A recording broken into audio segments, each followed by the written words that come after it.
When it comes to consultancy, there's usually a thin line between business and friendship. And why do I say this? It's because when it comes to you delivering on the job, when it comes to you selling yourself, you are first selling yourself as an individual. You know, the client, they first have to buy you before they can buy whatever skill set, whatever expertise you're bringing to the table. And so it goes without saying, sometimes you might wonder, how deep can you go with a client? And hence the purpose of today's video, where I'll be answering the question of, should you be friends with your clients?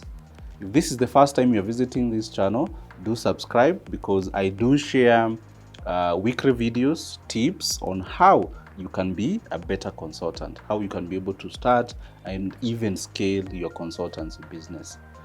And my take on this issue of whether you should be friends with your client is that yes, indeed, it's possible for you to be friends with your client, but ensure that you maintain healthy boundaries.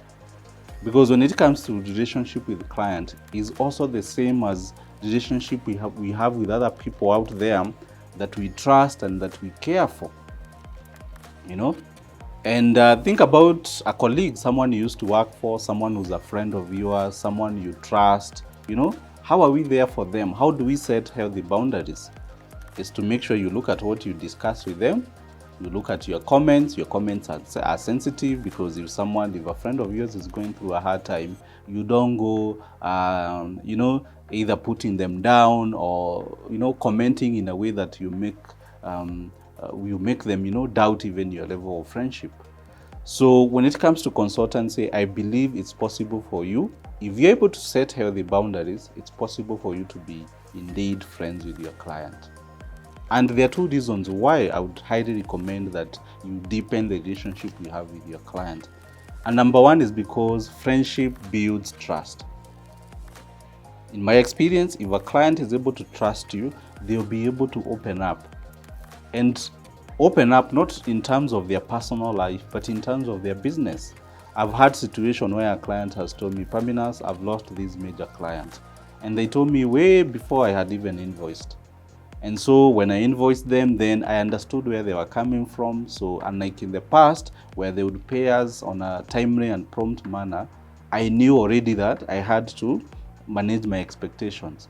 And because I had a great relationship with them, so yeah, the check delayed, I think, for 30 days, but ultimately they were able to pay us.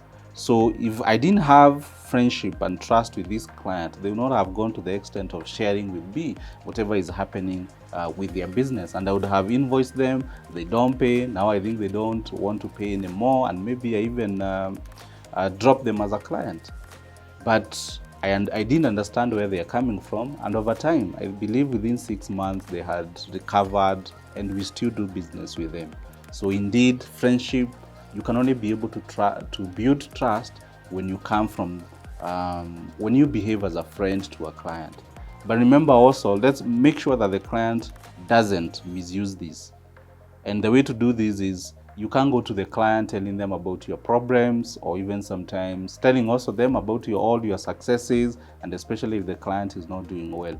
You have to weigh what you say to the client. And also, if the client is your friend, if you've been able to build trust, I'm sure the client will be more forthcoming in terms of information. The second reason why you should cultivate friendship with your clients or customers is because they'll keep referring their friends, their business associates to you, until a client feels a connection with you, over and beyond your expertise, over and beyond the value that you're offering them.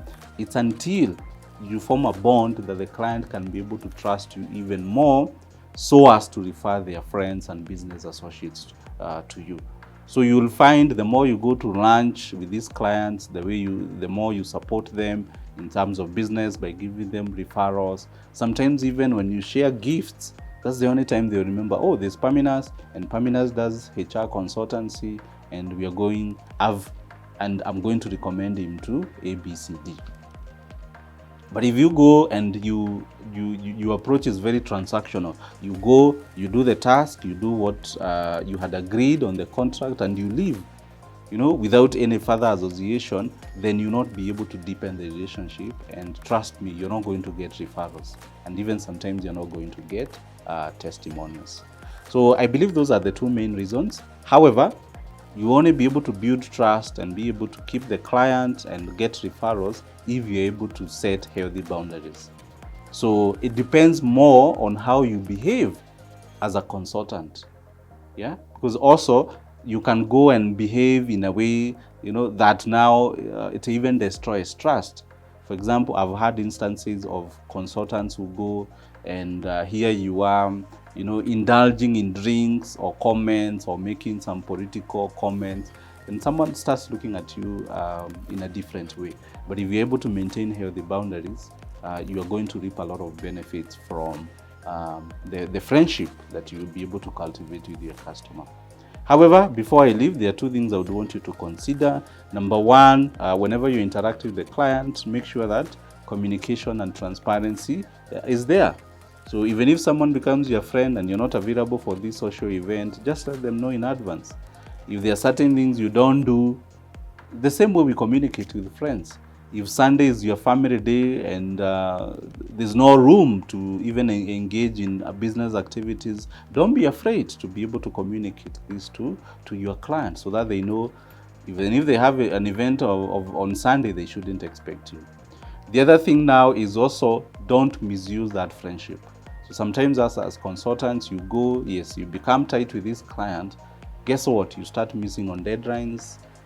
Your work is not as good as it used to be. So make sure, in fact, when you become now a friend or when the relationship deepens, the client will be expecting more. So have that at the back of your mind. So I believe with those two pointers, you know how to handle clients. And as I've said, as opposed to a product, a phone where a client can be able to look at it, feel it, our service, the service we offer as consultants, it's quite at a personal level. And that means sometimes you'll be wondering, how deep should I go with my clients? I believe if you follow what we've discussed in this video, you're going to see a whole lot of a difference when it comes to interaction with the client. So thank you very much for watching. This channel is all about making you a better consultant so that you can be able to succeed. So if it's your first time, why don't you subscribe, and I'll be sharing with you more tips. And if you have a question, there's the comment section below, and I look forward to engaging with you. And even my next video might be based on your comment or question. So thank you very much and see you next time.